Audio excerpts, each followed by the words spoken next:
sanjung kau lebih dari yang lain, dari yang lain.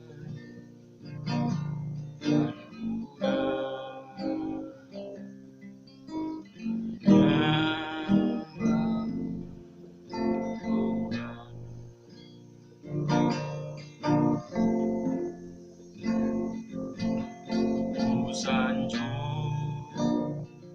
kau di tempat tinggi, sebab engkau imam besar hatiku. Ku sanjung kau lebih dari yang lain, dari yang lain. Dan mudah yang mau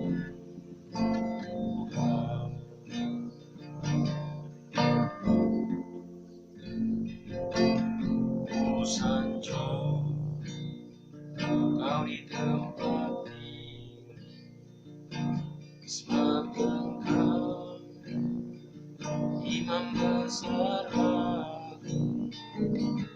Ku sanjung kau lebih dari yang lain, dari yang lain.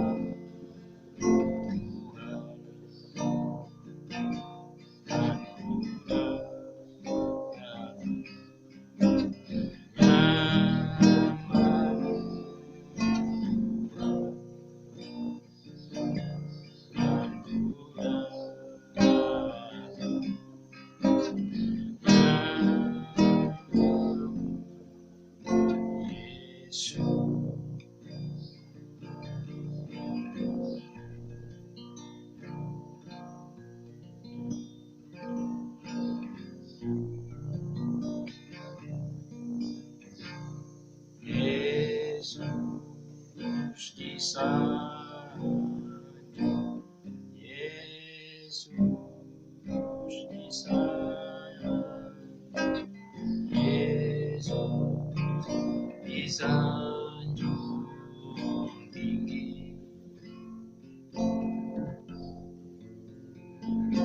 Malaikat bersyukur, umatnya bersyukur, Yesus disanjung tinggi. Haleluya Yesus.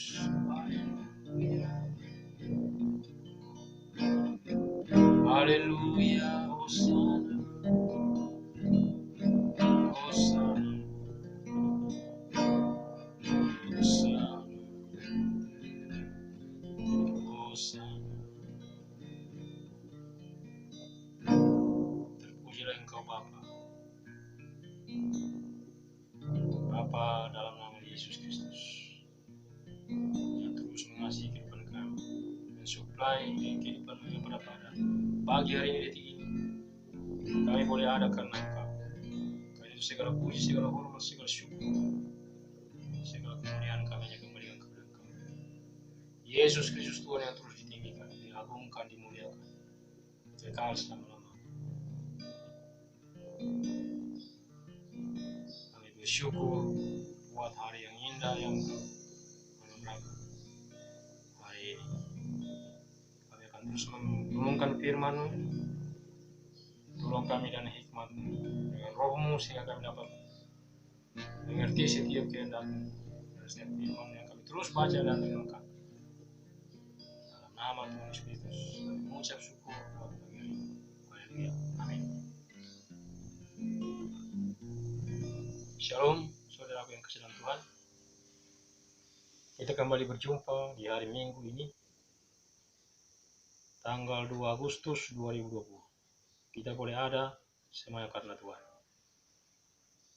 Karena itu tidak ada yang dapat kita ucapkan, berikan kepada Tuhan selain mengucap syukur, terus memuji dan meninggikan Dia senantiasa. Haleluya. Tuhan itu adalah Tuhan yang terpuji. Haleluya. Dia yang maha agung, maha mulia. Walaupun kita tidak menyembah, Dia tetap layak disembah. Kita menyembah Tuhan karena untuk kepentingan kita, bukan untuk kepentingan Tuhan. Haleluya. Sebab tanpa dipuji itu, Tuhan itu tetap terpuji. Gunanya kita menyembah Tuhan supaya kita semakin disempurnakan.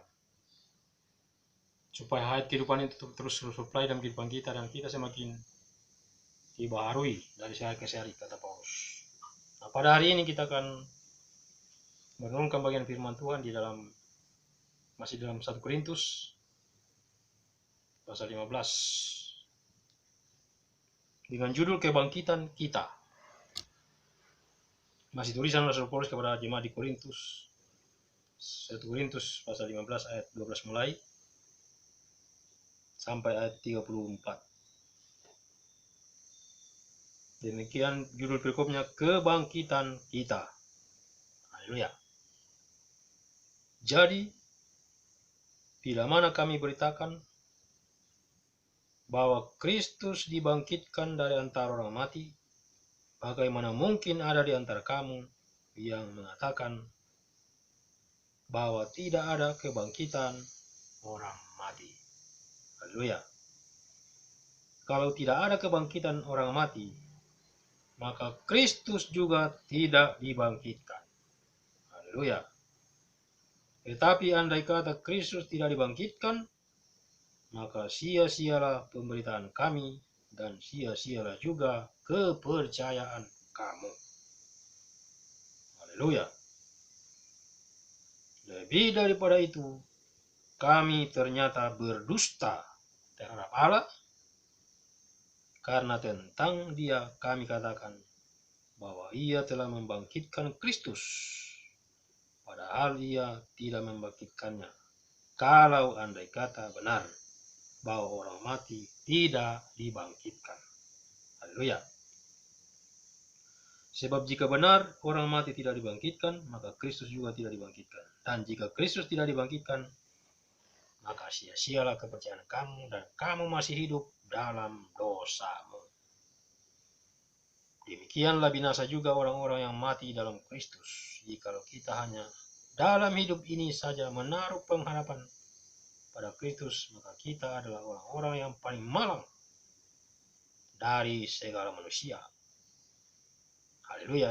Tetapi yang benar ialah bahwa Kristus telah dibangkitkan dari antara orang mati sebagai yang sulung dari orang-orang yang telah meninggal. Sulung. Haleluya. Sebab sama seperti maut datang karena satu orang manusia, demikian juga kebangkitan orang mati datang karena satu orang manusia.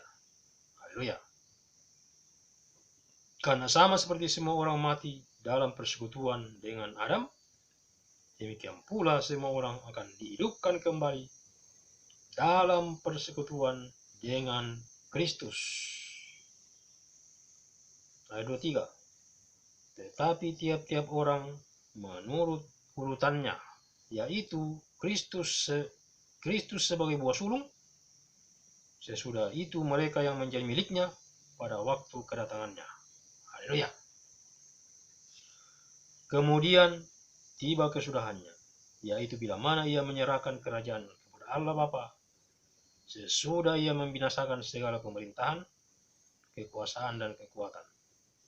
Karena ia harus memegang pemerintahan sebagai raja sampai Allah meletakkan semua musuhnya di bawah kakinya. Haleluya. Musuh yang terakhir yang dibinasakan ialah maut. Haleluya. Sebab segala sesuatu telah ditaklukkannya di bawah kakinya. Tetapi kalau dikatakan bahwa segala sesuatu telah ditaklukkan, maka teranglah bahwa ia sendiri yang telah menaklukkan segala sesuatu di bawah kaki Kristus, itu tidak termasuk di dalamnya. Tetapi kalau segala sesuatu telah ditaklukkan di bawah Kristus, maka ia sendiri sebagai anak akan menaklukkan dirinya di bawah Dia yang telah menaklukkan segala sesuatu di bawahnya, supaya Allah menjadi semua di dalam semua. Haleluya. Jika tidak demikian, apakah faedahnya perbuatan orang-orang yang dibaptis bagi orang mati? Kalau orang mati sama sekali tidak dibangkitkan, mengapa mereka mau dibaptis bagi orang-orang yang telah meninggal? Haleluya. Dan kami juga, mengapakah kami setiap saat membawa diri kami ke dalam bahaya? Saudara-saudara, tiap-tiap hari aku berhadapan dengan maut demi kebangkitanku, demi kebanggaanku. Haleluya. Saudara-saudara, setiap hari aku berhadapan dengan maut demi kebanggaanku akan kamu di dalam Kristus Yesus Tuhan kita. Aku katakan bahwa hal ini benar. Haleluya. Kalau hanya berdasarkan pertimbangan-pertimbangan manusia saja, aku telah berjuang melawan binatang buas di Efesus. Apakah gunanya hal itu bagiku jika orang mati tidak dibangkitkan? Nah ini, maka marilah kita makan dan minum, sebab besok kita mati. Janganlah kamu sesat. Pergaulan yang buruk merusakkan kebiasaan yang baik. Sadarlah kembali sebaik-baiknya dan jangan berbuat dosa lagi. Ada di antara kamu yang tidak mengenal Allah. Hal ini kukatakan supaya kamu merasa malu. Haleluya. Jadi rupa-rupanya ada jemaat di Korintus yang terpengaruh dengan paham-paham yang bertentangan dengan ajaran Paulus, yaitu kebangkitan orang mati, sehingga dia mengingatkan kembali di sini. Haleluya. Karena Kristus dikatakan telah, kita melihat kembali. Jadi bila mana kami beritakan bahwa Kristus dibangkitkan dari antara orang mati, bagaimana mungkin ada di antara kamu yang mengatakan bahwa tidak ada bangkitan orang mati? Jadi Kristus itu mati, dan bangkit itu adalah yang sulung. Digambarkan tadi, contohnya maut telah datang oleh satu orang, yaitu Adam, manusia Adam, dan maut telah menjalar kepada seluruh manusia, sehingga di dalam Roma pasal berapa itu dikatakan upah dosa ialah maut. Haleluya. Tetapi karunia Allah di dalam Yesus Kristus Tuhan ialah kehidupan yang kekal di dalam Kristus Yesus. Karena siapa yang percaya kepadanya, dia tidak akan mati, walaupun dia sudah mati. Ia akan hidup, ia akan bangkit kembali. Yesus sendiri berkata, bagi siapa percaya kepada aku, dia akan hidup walaupun dia sudah mati. Haleluya. Jadi sungguh kita meyakini bahwa di dalam Kristus ada kebangkitan orang mati, orang yang telah mati dalam Tuhan. Sebab di dalam kitab Wahyu bahwa dijelaskan bahwa orang-orang mati itu hanya istirahat saja. Haleluya. Jadi sebenarnya di dalam Tuhan itu tidak ada mati, tidak ada kematian. Mati secara fisik, secara jasmani, tetapi roh kita beristirahat. Haleluya. Nah, digambarkan di situ tadi itu. Nah, ayat 20. Tetapi yang benar ialah bahwa Kristus telah dibangkitkan dari antara orang mati sebagai yang sulung dari orang-orang yang telah meninggal. Jadi orang-orang yang percaya kepada Yesus,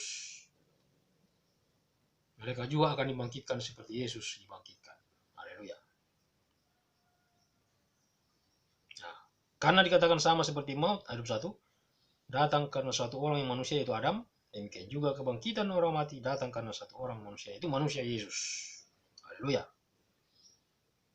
Dijelaskan ayat 22, karena sama seperti semua orang mati dalam persekutuan dengan Adam, demikian pula semua orang akan dihidupkan kembali dalam persekutuan dengan Kristus. Semua orang. Haleluya. Katakan. Ayat 23, tetapi tiap-tiap orang menurut urutannya. Kristus sebagai buah sulung, sesudah itu mereka yang menjadi miliknya pada waktu kedatangan. Jadi pada waktu kedatangan Tuhan, orang-orang mati di dalam Tesalonika dibilang, orang-orang mati yang dalam Tuhan akan lebih dahulu bangkit. Haleluya. Pada waktu tanda diberi. Haleluya. Pada waktu napiri ditiupkan. Sangkakala berbunyi, maka orang-orang yang mati dalam Tuhan akan lebih dahulu bangkit. Haleluya. Dikatakan di sana, sesudah itu kita yang masih hidup akan diubah tubuh yang fana menjadi tubuh yang kekal. Haleluya. Itulah peristiwa yang sedang kita nantikan hari ini. Kedatangan Yesus yang kedua kalinya. Haleluya. Nah, sambil menantikan semuanya itu dikatakan, hiburkanlah seorang akan yang lain. Dan kembali ke teringat kalau tulisan Rasul Paulus ini bahwa kita akan bangkit. Haleluya, bersama dengan Kristus. Di dalam kitab Wahyu dijelaskan bahwa orang-orang yang mati dalam Tuhan itu adalah orang istirahat. Haleluya. Sungguh mereka, kata roh dikatakan, mereka beristirahat dari jerih dalam mereka. Haleluya. Jadi sesungguhnya masalah kematian tidak perlu kita takuti. Masalahnya adalah apakah kita berkenan di hadapan Tuhan pada waktu kita meninggal. Haleluya. Kemana kita pergi? Haleluya. Tujuan kita kemana? Haleluya. Itu kepastian keselamatan yang harus kita miliki dalam kehidupan kita. Haleluya.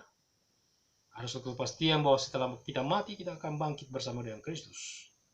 Dan kita akan masuk bersama-sama dalam kehidupan yang kekal. Haleluya. Ya, saya kira singkat ini yang bisa kita renungkan. Intinya di sini bagaimana kebangkitan kita. Tapi ada dua pengertian. Kebangkitan secara rohani maksudnya kita bangkit dari kehidupan kita yang lama, bangkit. Meninggalkan kehidupan yang lama, kita bangkit, lahir baru, hidup bersama Kristus. Itu pengertian yang pertama. Pengertian kedua adalah memang bangkit karena mati.